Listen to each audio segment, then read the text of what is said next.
జైనద్ బేల మండలాల్లో బీజేపీ నాయకులు కంది శ్రీనివాసరెడ్డి విస్తృతంగా పర్యటించారు. జైనద్ మండలం తరోడా వంతెనను పరిశీలించారు.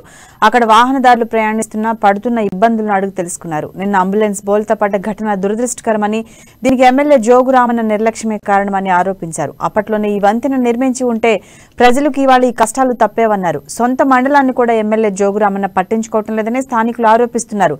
ఇప్పటికైనా 4 మంచి పనులు చేసి ఆదిలాబాద్ ప్రజల రుణం తీర్చుకోవాలని హితవు పలికారు. తక్షణం వంతెన నిర్మాణం పనులు ప్రారంభించాలని డిమాండ్ చేశారు. అటు అడా సాంఘ్వి కంటా రహదారిలో డబుల్ రోడ్డు నిర్మాణం చేపట్టాలన్నారు.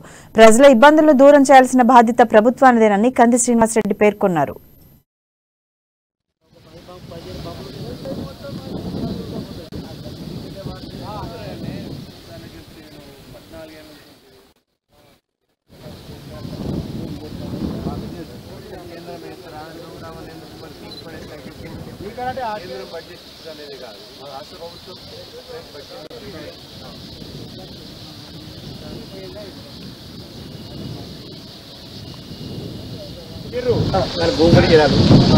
గుసలాడతారు ఒక మాట వచ్చిన నేను 14 ఏళ్ళు ఉన్న మనిషిని కూడా చల్లగా తండ్రిగా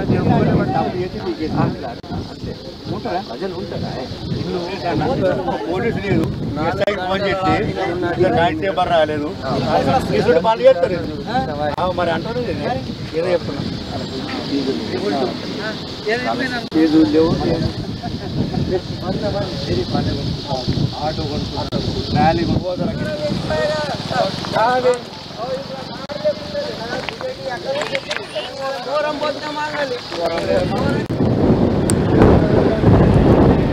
వాహనాలు రావడానికి ఒక దారి పోవడానికి ఒక దారి పెడితే ఈ వేసవి కాలంలో ఎట్లా ఒక తీరు ఒడ్డున పడవచ్చు. బట్ ఈ వేసవి కాలం అయిపోయిన తర్వాత మాత్రం ఎట్టి పరిస్థితుల్లో రాకపోకలు రావడానికి వీలే లేకుండా అయిపోయింది.